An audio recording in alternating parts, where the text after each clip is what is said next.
l'heure du chrono-CAC maintenant, comme chaque matin. Et aujourd'hui, c'est en compagnie de Rodolphe Vial, fondateur d'ABC Bourse, qu'on voit ça. Bonjour Rodolphe.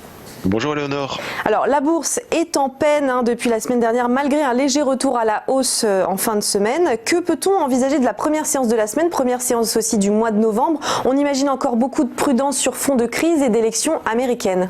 Exactement Léonore, c'est la semaine de tous les dangers avec des reconfinements ça et là en Europe, les élections US demain et une réunion de la Réserve fédérale américaine pour couronner le tout. Donc on va vraiment être servi avec beaucoup de choses et alors une visibilité qui est totalement nulle. Alors, la semaine dernière, on a perdu plus de 6% sur la Bourse de Paris. C'est ce qu'on voit sur ce graphique des 5 séances précédentes.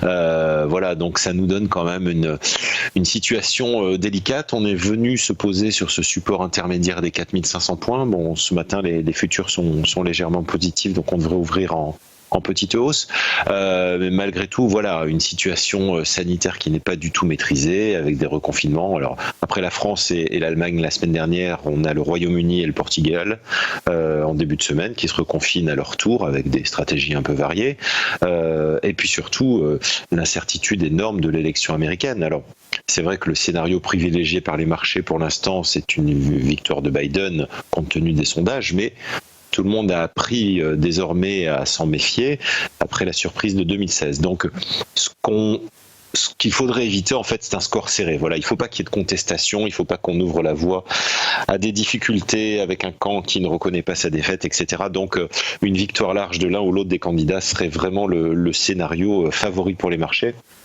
Avec peut-être un petit... Enfin, je pense que dans les deux cas, de toute façon, les marchés salueraient, quoi qu'il en soit, la victoire d'un camp et puis continuera à monter. Après, donc oui, on a l'ouverture ce matin, donc 0,18% à l'instant, là 4602 points. Bon, c'est quand même timide, mais on le comprend à la veille de tous ces événements. Et puis quand même un petit côté positif toujours qui nous vient d'Asie. Les bonnes nouvelles viennent souvent de là depuis quelques semaines. C'est des bons indicateurs d'activité manufacturière en Chine qui sont meilleurs que prévu et ils ont progressé à un rythme important en octobre. C'est le plus rapide depuis près de 10 ans. Alors c'est la demande intérieure notamment qui soutient cette croissance de l'activité industrielle.